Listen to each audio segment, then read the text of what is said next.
Hello, this is Dr. Young. I'm going to go over your week 3 assignments. I'm going to go over the discussion first. The discussion is, all you have to do is find a situation where a decision was made that minimized risk exposure, so to a negative event. You can use your own experience. Anytime in your career, you can research an experience or an example. Make sure that you post on 3 different days. And you need to make sure that you post by Wednesday every week. The initial post is due on Wednesday. The responses are due by Sunday at 11:59 p.m. Mountain Time. I'm seeing a lot of misses on that when I grade. So just make sure that you're following these guidelines. That's really it for the discussion. One of the best examples I can think of is a company that makes any kind of product that is consumable by a person. Usually they'll have some kind of tamper-proof seal on it, and that is a preventative measure against tampering, poisoning, and that was all facilitated by the 1982 Tylenol cyanide poisoning. That was when that first started. So that's just one example, but I'm just kind of giving you an idea of what I'm looking for. That prevents, and then after that, companies would use it to prevent such things from happening, and it has been very effective. So,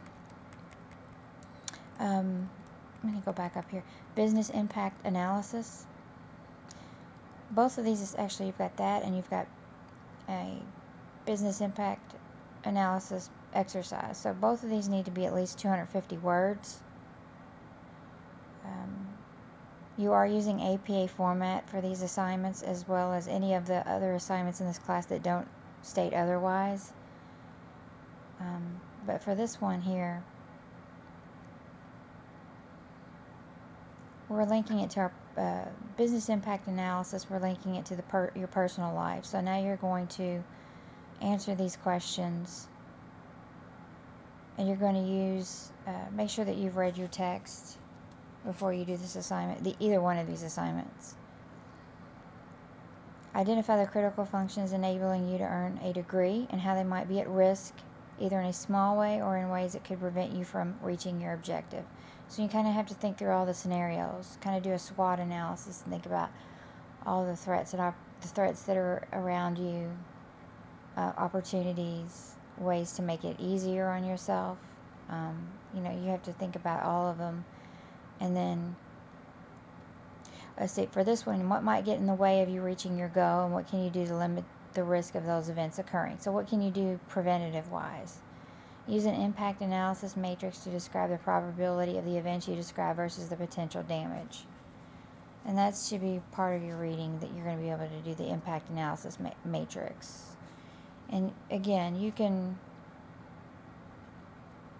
you can be creative, but be practical. Don't think of, anything, when you think of things that can happen, well, anything can happen, but be practical, like realistic, based on your own life and your own environment.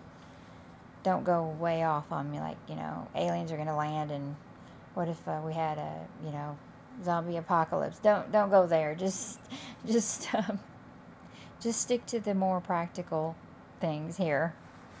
Or just, based on your own life style. It could even be where you live, obviously. That's going to have an effect. If you live in California and Los Angeles or something, you could have an earthquake. I live in Kentucky. I could actually have an earthquake too, but it's a lot less likely. So, things like that. Consider those issues. For the business impact analysis plan exercise. Physical assets are not only an important consideration in a BIA analysis. The security of information is also essential in a complete plan for adequate risk management. Excuse me, I have a little bit of a cold, so if I sound a little raspy, I apologize. Okay. So for this one, you have to select an organization and discuss what type of information should be protected in a business impact analysis. So, how would you ensure protection of the confidentiality of such information and prevent its loss? This is definitely an issue as far as confidentiality, privacy issues, hacking. I mean, security of information.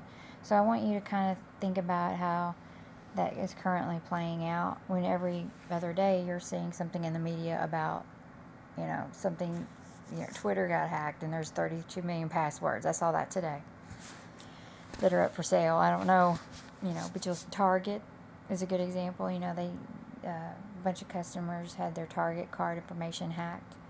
So think about that. How